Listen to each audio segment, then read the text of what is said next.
Welcome, everybody, to another session of the Virtual Culinary Institute of Applewood. Today, we're going to look at Asian cuisine. So we're going to talk about a few things today. First off, what is Asian cuisine? Let's get a good definition of that.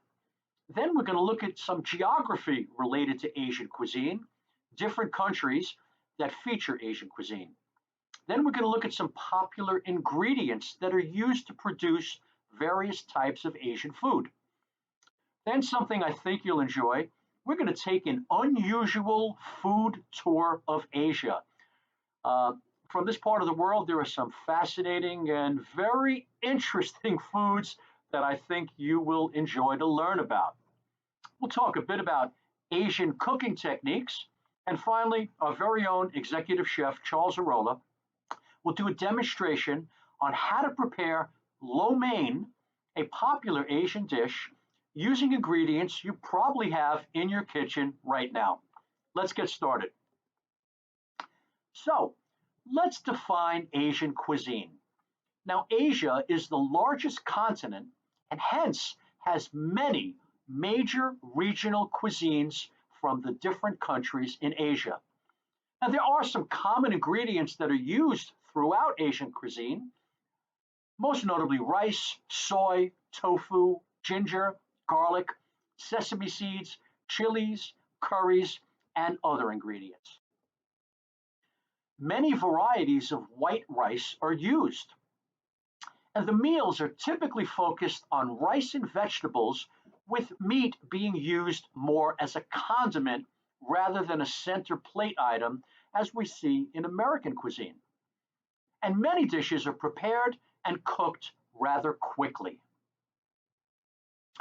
So, a definition that I think is a good one is a blend of indigenous ingredients, typically vegetable and starch-based, utilizing quick methods of preparation that reflect the many cultures of the Asian continent and often varies significantly by region. So let's take a look at some of those regions. We'll look at the geography of Asian cuisine. We'll start with East Asia. Now, this is the area that most of us associate with what we call Asian cuisine. Now, this includes Chinese, Japanese, Korean, Mongolian, and Taiwanese foods. Now, within these countries, especially China, there are many regional cuisines and variations that are represented. Now, some staple foods and ingredients include rice, various types of noodles, mung beans, soybeans, seafood, and especially seafood in Japan, which has the highest consumption of any nation. Also, mutton, typically featured in Mongolian cuisine, and tea. If we move down to Southeast Asia, you'll find this cuisine has gained more popularity in the United States in recent years, but it is still unfamiliar to many people. Now, this includes Thai, Singapore, Filipino, Vietnamese, Cambodian, and Indonesian foods. Now, there's a strong emphasis on lightly prepared dishes with strong aromatic seasoning components. Now, some staple foods and ingredients in Southeast Asian cuisine includes rice, noodles, citrus, mint, cilantro, various types of basil, fish sauces, galangal, which is a type of ginger, tamarind, and lemongrass. Now, if we look at South Asian or Indian cuisine, now this has been relatively popular in the United States for many years now, and I'm sure most communities have an Indian restaurant represented. Now, this primarily includes Indian foods with a strong emphasis on highly seasoned and vegetarian dishes. Now, some staple foods and ingredients include a wide variety of vegetables, lamb, goat, fish, chicken, ghee, which is clarified butter, various types of curries, black pepper, and chilies. Now, there are dietary restrictions on beef for Hindus and pork for Muslims that live in India. If we look at Central Asian cuisine now, and this primarily focuses on the area of Mongolia in China. Now, there is limited popularity in the United States currently, although Mongolian hot pot restaurants do appear in some areas with a large Asian population. And if you've never tried Mongolian hot pot, I strongly recommend that you do. It really is a lot of fun. You basically cook the ingredients that are brought to you on large platters, raw, in pots of steaming broth right on the table. And really an interesting way to spend an evening with family or friends, and the food is quite good. So Central Asia includes foods from Mongolia, as I mentioned, Kazakhstan, and Kyrgyzstan.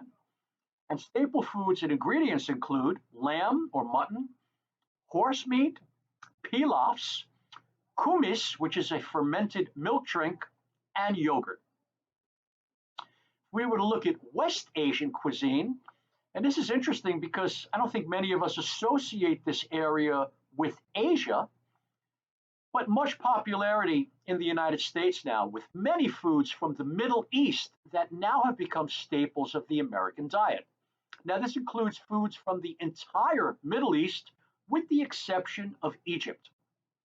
And some staple foods and ingredients include, again, lamb and mutton, olives, olive oil, pita bread, honey, sesame seeds, dates, chickpeas, mint, parsley, kibbeh and shawarma, which is actually gyro meat. Now, pork is rarely used and is prohibited by both Islam and Jewish religions, which are very prevalent in this area.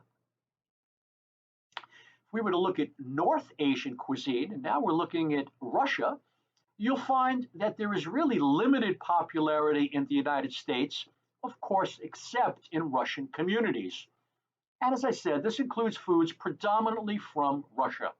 And some staple foods and ingredients include fish, pork, poultry, caviar, mushrooms, berries, honey, and varied grains, bread, soups, and stews. So let's look at some common Asian ingredients. Rice. Now, rice is a staple of many Asian cuisines. Now, although predominantly white rice of various varieties, including basmati, jasmine, long grain, and short grain are used, you rarely will see some brown rice and whole grain rices used as well. Now, rice is typically the main part of a meal, with meats, fish being more of a condiment. Noodles. You'll find noodles are primarily featured in East and Southeast Asian cuisines. Now, there are many different varieties of wheat, rice, and bean-based noodles that include mai fun, which is a thin wheat noodle, chow fun, which is a thick and broad wheat noodle, lo mein, similar in appearance to spaghetti, rice stick noodles, udon, and cellophane noodles. Now, these are also typically the main part of a meal, with meats, fish being more of a condiment. Soy sauce. I think we all associate soy sauce with Asian cuisine, and it is primarily featured in East and Southeast Asian cuisines. Now, soy sauce was created about 2,200 years ago from a fermented paste of soybeans, roasted grain, brine liquid, and asparagus fungus. And some variations include hoisin, teriyaki, and oyster sauces, which add various flavoring components and sometimes sugar. Ginger. Ginger is primarily featured in East, South, and Southeast Asian cuisines. Now, ginger is the rhizome or root of a perennial plant that originated in the tropical rainforests of South Asia. India is currently the top producer of ginger, with over 1 million tons produced annually. And ginger is related to turmeric, galangal, and cardamom spices. Garlic. Garlic is native to Central Asia, and it is featured in all Asian cuisines with a history of several thousands of years of use as both a food flavoring and a medicinal substance. Garlic is related to onions, shallots, leeks, and chives in what we call the allium family of plants. And China cultivates approximately 80% of the world's supply of garlic at this time. Now, curry, an interesting spice blend that you may or may not be familiar with. Now, this refers to both the seasoning blend and prepared dishes utilizing this ingredient. Now, curry originated in India and is now used throughout South and Southeast Asia. And it is, in fact, a blend, not a single spice, but it's a complex combination of spices and herbs that typically include turmeric, cumin, ginger, and chilies. And it is typically in either a powdered or a paste form, with the paste forms being superior in quality and flavor. Now, there are many varieties from green to yellow to red that have varied degrees of heat or spiciness. Chilies. Now, chilies refer to the fruit of the plants of the capsicum or pepper family and are currently used in all types of Asian cuisine as a vegetable or seasoning.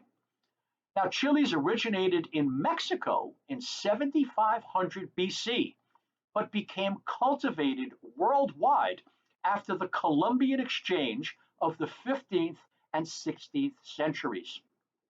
Now, China is currently the largest producer of green chilies worldwide, with a whopping 16 million tons grown and produced annually. Now, there are many varieties of chilies with varied degrees of heat or spiciness. Mushrooms. Now, mushrooms refer to the body of several species of fungi currently used in primarily East and Southeast Asian cuisines as a vegetable. Now, some mushrooms are also used as folk medicine throughout China for literally thousands of years. And consumption of mushrooms dates back some 13,000 years. In fact, food tasters were used by Roman emperors to ensure poisonous varieties were not served. A tough job. And some combination varieties include shiitake, enoki, wood ear, king oyster, white beech, and oyster mushrooms. Sesame. Now, sesame refers to the seed of the sesame plant, currently used primarily in East, South, and Southeast Asian cuisines as a source of both oil and a seasoning. Now, it is the oldest oilseed crop known to humanity, with origins in the Indian subcontinent. Now, Japan is currently the world's largest importer of sesame, and sesame oil is a key ingredient in many Japanese and Chinese dishes. Now, you'll find that sesame oil has a very low, what we call smoking point. That means it will smoke and start to burn at a relatively low temperature, and as such, is used as a seasoning versus a cooking oil. A little bit is typically added after a dish is finished versus cooking the item in sesame oil, which would not work well. Cilantro. Now, cilantro is also known as coriander or to some Chinese parsley. It's native to Iran and is now used throughout Western, East, and Southeast Asia. And both the seeds and fresh or dried leaves are used as a seasoning. Now, most people perceive the taste of cilantro as quote unquote tart lemon lime, but approximately 4 to 14% of the population perceive the taste as soapy. Now, this is due to a gene that detects the presence of aldehydes in cilantro that are also found in soap. And for these people, cilantro is not a pleasant spice. Coconut milk. Now, coconut milk is produced from the liquid of the grated pulp of a mature coconut, and it contains a high fat content. Now, this is primarily used in South and Southeast Asia. Coconut milk is utilized in curries as the liquid base or as a milk substitute, and also used to produce desserts and drinks throughout South and Southeast Asia. Yogurt. Yogurt is produced from the bacterial fermentation of milk. Now, yogurt originated in Mesopotamia around 5000 BC and is now used in both South and West Asian cuisine. It is utilized as a marinade for tandoori chicken, for example, a condiment ingredient in raita, which is an Indian dish, and also utilized in many desserts. Now, the active bacterial cultures in yogurt greatly benefit your digestion and immune system. As such, it is really a healthy food to incorporate in your diet. All righty, I think this is going to be fun. I call this the top 15 unusual Asian foods from A to Z. I also subtitle this the top 15 foods that will never be served at Applewood. Let's take a look at them. I'm sure you're as curious as I am. Okay, first off, balut. Now, balut is featured in the Philippines and it is prepared by boiling a fertilized duck egg with the embryo still inside. Hard pass for me, folks. How about bashashi? Now, although at first glance this looks like some type of sushi or sashimi, it is actually from Japan and it is raw sliced horse meat served with pickled ginger, just like sashimi, but featuring horse meat instead of fish. And it is said to be similar to carpaccio of beef. No thanks. How about byeondegi? Now, this is a Korean specialty, and this word means pupae in Korean, which is the larva of a bug. And it is made, in fact, from boiled or steamed silkworm larvae.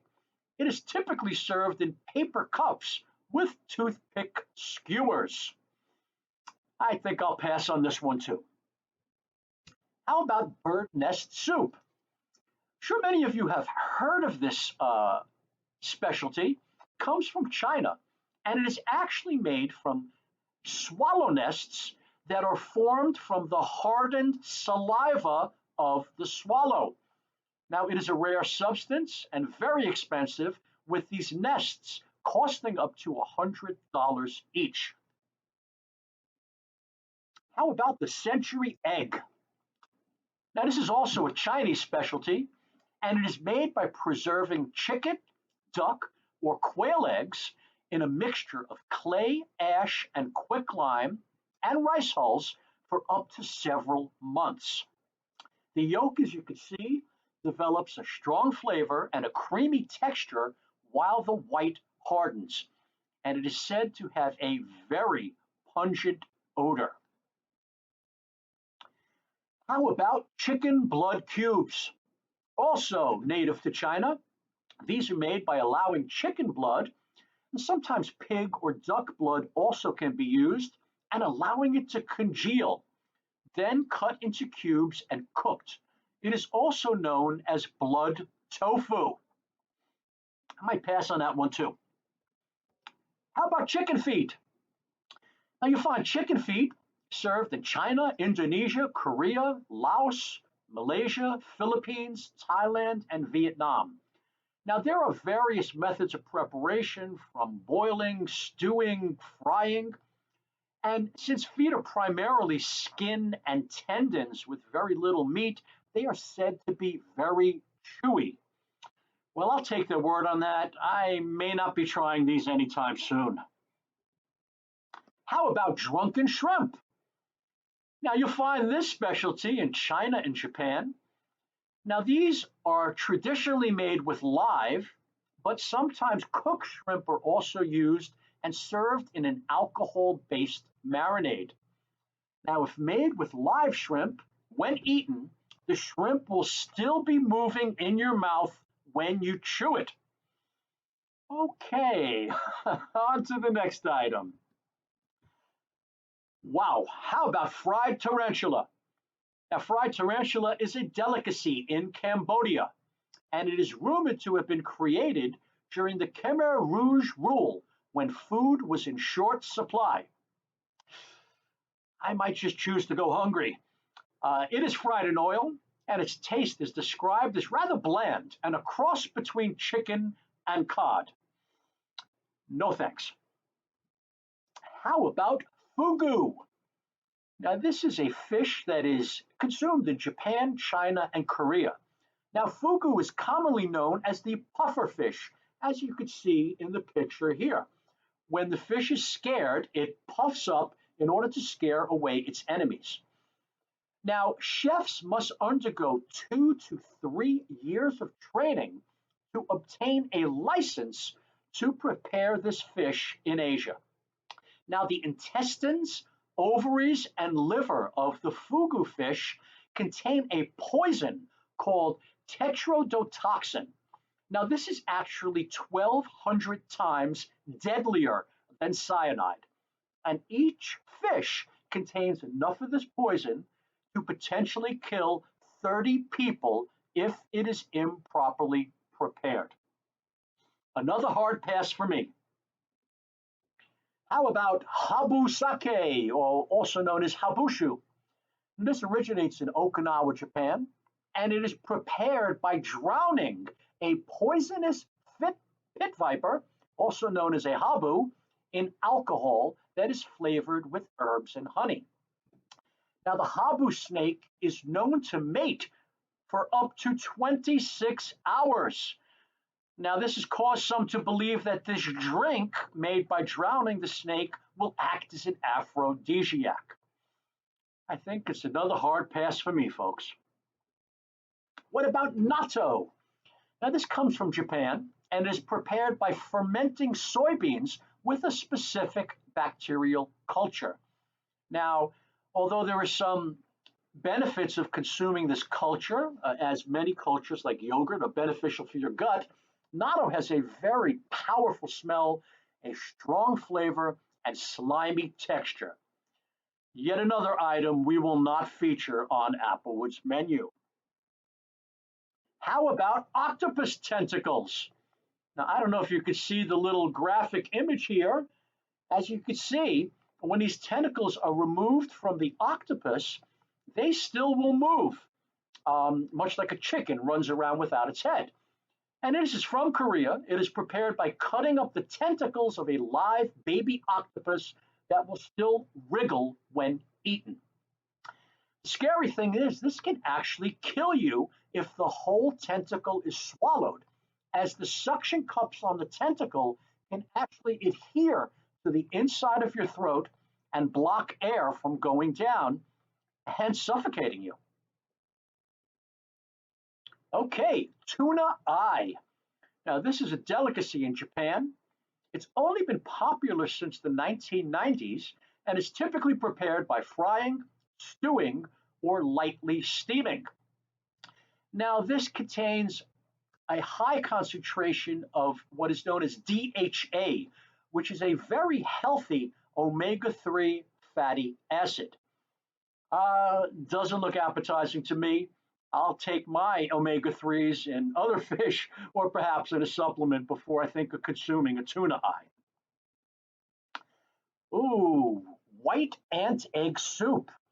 Now, this is a specialty in Thailand, Cambodia, and Vietnam. Now, this soup contains a mixture of the eggs, ant embryos, and even baby ants. And the eggs are said to pop in one's mouth like caviar and have a sour flavor. No thanks. Okay, now that we've completed that culinary tour, let's talk briefly about some Asian cuisine cooking techniques. You'll find steaming, where food is prepared with hot steam, retaining a lot of nutrients and crispness to the finished item, generally vegetables. Stir frying, where the food items, meat and vegetables primarily, are quickly fried in hot oil. Deep frying, used for egg rolls, dumplings, and other fried items. Braising is used for cooking tougher cuts of meat, and that is a combination of searing the meat to get some color and then cooking slowly in liquid.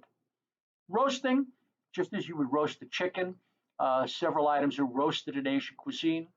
And the tandoor oven, which is an Indian specialty, it is a clay oven that reaches very high temperatures, and items are cooked right on the inside, with certain bread items actually being put on the inside of the oven, sticking to it, and cooking very quickly, and predominantly used in Indian cuisine. At this point, I would like to thank you for joining us today. And our demonstration today will be by our very own executive chef, Charles Arola, and he's going to show you how to prepare lo mein, utilizing some ingredients that you probably have in your own apartment. Thanks for joining us, folks.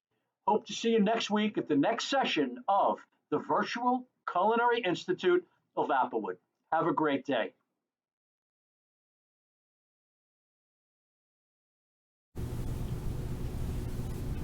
Good afternoon, folks, and welcome to this week's installment of the Culinary Institute of Applewood's virtual class. Very glad to have you all with us. Today we are here preparing Asian food, and this is going to be a nice, wonderful, quick stir-fry dish. So I've got some vegetables prepared here, and then, of course, over here I have the tuna, the fresh tarantula that he was talking about a little while ago. Just kidding, no tarantula for us today. We're going to do this dish with chicken. So what I'd like to do first is turn on my pan, turn on the heat and get the pan going here real quick. Only because, as you probably all know, the stir frying is a very quick technique and it's got to be done quickly. So the pan has to be super hot. So let me just turn my fire on. There we go, a nice high heat just to get us going. And I'm going to leave the pan on the heat. Now, just to show you some of the things that I have prepared ahead of time for this stir fry, I have some shredded cabbage. I have broccoli florets. I've got fresh sliced mushrooms. I've got julienne red peppers. I've got sliced scallions. I have julienne chicken. I've got shredded carrots. I've got chopped garlic, fresh ginger. I have soy sauce, teriyaki sauce, sesame oil, and just for fun today, now certainly you can do this with many kinds of noodles. Most probably a lo mein noodle, an udon noodle. For today, I used a vermicelli, an angel hair pasta. Now, you may be familiar with, in the Asian Chinese restaurants, chow fan, and that is a nice broad noodle that is cooked with vegetables and different sorts of protein. And then you may see underneath that on the menu, chow mei fan, and that's a thin noodle which much resembles this angel hair, nice thin angel hair pasta right here. So this has been pre-cooked. About 6 minutes in boiling water. It's a very thin pasta. It cooks quickly. And so now we are ready to go. I feel my pan has some good heat. And here I have some vegetable oil in this container. And pan is nice and hot. Not too much oil, just enough to coat the bottom of the pan. And I'm going to let that oil heat up. I'm going to give it a nice swirl in our pan and let it go. Just like as you've probably all seen in Chinese takeout restaurants, they've got the big woks with the very strong flames underneath it. The Chinese cooking is really all about fast, flash cooking. Very important, I think, to have all of your ingredients ready to go before you start this dish, because really once you start it, you don't want to stop and then begin chopping or preparing some other sort of food. All right, so our oil is coming up to temperature. And I am first going to add our julienne chicken. Now, I'm using chicken breast here, but certainly you can use breast or thigh. If you want to take the meat off of some of the legs, I find that that is generally a moister cut of chicken, and it's getting a nice sear in the pan.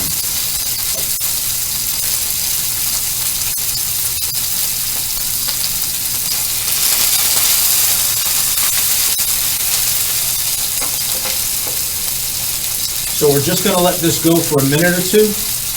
I'm then going to add about what I would say is a teaspoon of chopped garlic. Bam! A teaspoon of fresh chopped ginger. Bam! Now I'm going to give it a toss. Oh yeah.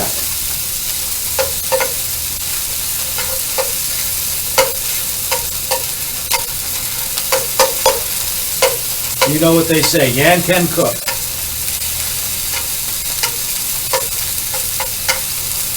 Now, the ginger and the garlic is just starting to brown off a little bit. I'm going to add a few broccoli florets. I like to put these in raw. You can certainly have these blanched ahead of time. If you put them in raw, they will be a little more crisp when the dish is finished. Some julienne red pepper. Some sliced mushrooms.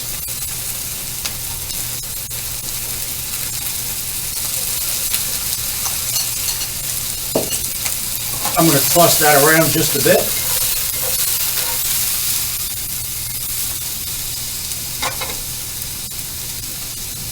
A little shredded green cabbage.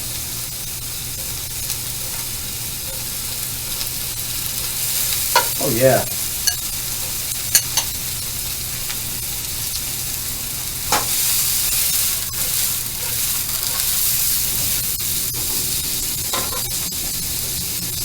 And now it's time for some of the magic. I have here soy sauce and teriyaki sauce. I'm going to say about 3 tablespoons of soy sauce to this dish.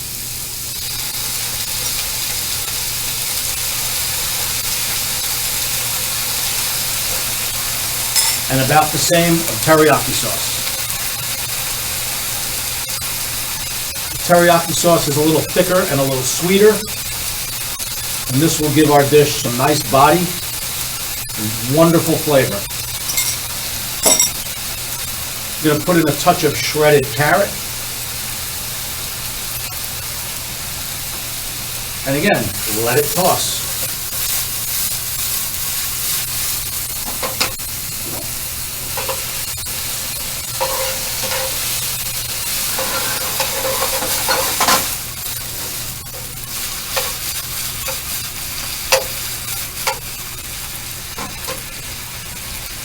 Oh, how good it is. I'm going to take some sliced scallions. Add some scallions to the dish.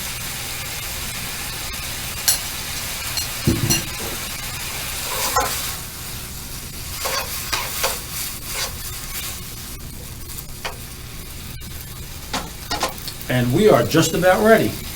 I'm now going to take our angel hair pasta.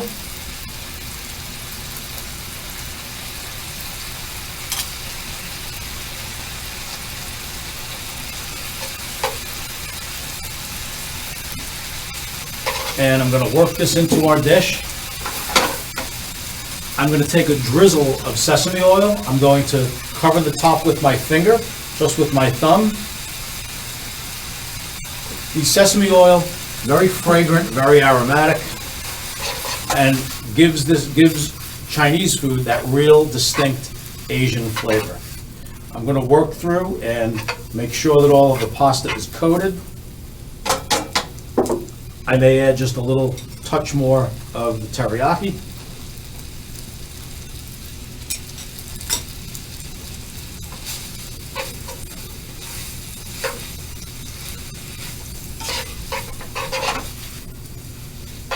Working it through. And now what I like to do, much like the pomodoro of last week, I like to take the pasta out of the pan first. Place it into our serving bowl.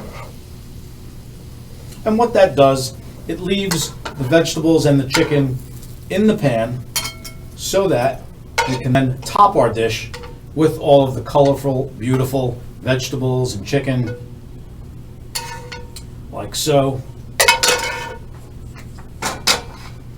I then have some reserved sliced scallions. that I will take and sprinkle right on top for some additional color. And there you have it. That is our chicken with vegetable stir fry from this week's installment of the Applewood CIA class.